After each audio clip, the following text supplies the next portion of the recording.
ja som chcel najnovšiu PS5. Toto nezvládnem. Lukino! Pokazi si oči. Čaute priatelia. Dnes som nechal rozhodnúť vás. Máme tu dva Lego sety a ja som nechal rozhodnúť vás, ktorý postavím ako prvý. A veľmi prekvapujúco vyhral Lego set Retro herná konzola 31380. Takže gameovať sa vám chcelo, čo? Chcete vedieť fun fact? Keď som tento Lego set kúpil, myslel som si, že to je Lego Game Boy. Predtým, než sa do toho pustíme, tak by som vás chcel veľmi pekne poprosiť, aby ste tuto pod videom klikli na tlačítko odberu, aby vám žiadne ďalšie videjko neutieklo a mne tým veľmi pomôžete. Ak by ste ma chceli podporiť, tak na kanáli sme už spustili funkcie Super vďaka a aj členstva, kde pre členov budú veľmi zaujímavé bonusy, budete mať odznáčiky, špeciálne ikonky a kopec ďalších výhod. Takže nech sa páči, tiež pozerajte dole pod videom. Máte tam tlačítka vďaka a pridať sa.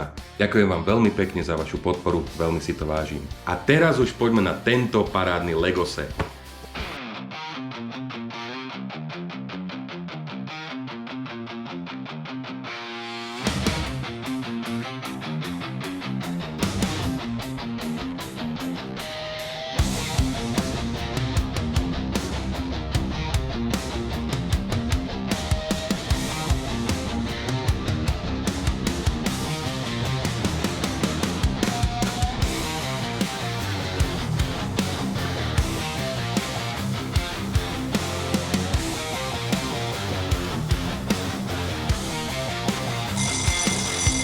Priatelia, a teraz sa idú skladať herné karty, ktoré sa skladajú asi z miliardy farebných pupčekov. Toto nezvládnem, takže budem potrebovať svojho veľmi ochotného asistenta.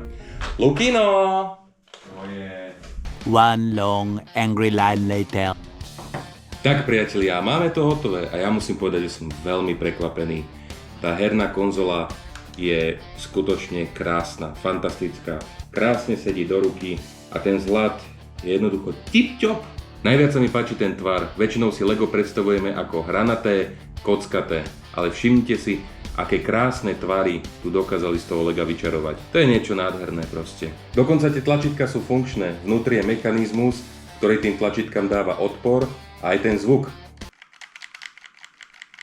Takisto sa môžete hrať s joystickmi, tiež je tam mechanizmus, ktorý umožňuje ten pohyb. A aby toho nebolo málo, tak u konzole máme 3 hry. Môžete mi napísať do komentárov, čo sú toto za hry, pretože ja nemám šajnu. Ale predpokladám, že jedno bude asi Tetris, jedno bude Pac-Man a jedno bude asi Hadík. A ten mechanizmus, ktorým sa herná karta vkladá do konzoly, je úplne super. Ono to tam zacvakne a už nevypadne. A takisto od spodku je mechanizmus, ktorým tú kartu zase vytlačíte von. Takže to je úplne super. Super mechanika. A je to super, lebo ja milujem tlačítka. Lukáš, povedal som ti, aby si toľko nebol na videohre. Pokazi si oči. Hoši, ja z toho nemôžem. Mne sa proste táto retro séria veľmi páči. Ma úplne vracia do detstva.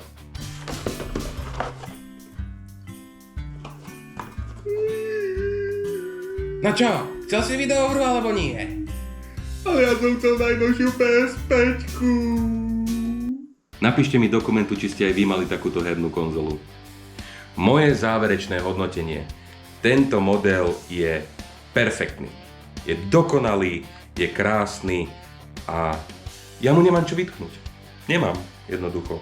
Jediné, čo mu tam chýba, je, že ozaj sa už na tom len nedá hrať.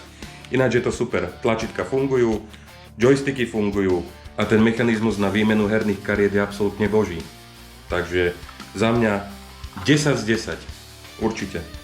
Tento model odporúčam pre všetkých zberateľov, afolov, nadšencov gamingu a som presvedčený, že poteší každého, kto má rád Lego. A myslím si, že sa bude perfektne vynímať na poličke na výstavke. Som veľmi zvedavý, ako si povedú ďalšie dva modely z tohto setu. Takže priatelia, to by bola recenzia prvého modelu zo setu Lego herná konzola 31380. Ak sa vám videjko páčilo, určite nezabudnite šupnúť lajčisko, hlavne šupnite odber, ten mi veľmi pomôže. A takisto ešte raz pripomínam, že sme spustili funkcie Super vďaka a členstva, kde nájdete kopec ďalších výhod a mňa tým veľmi podporíte. To by bolo na dnes všetko, tu si ešte môžete pozrieť staršie videjka a ja sa na vás veľmi teším opäť na budúce. Želám vám veľa zdravia. Čaute.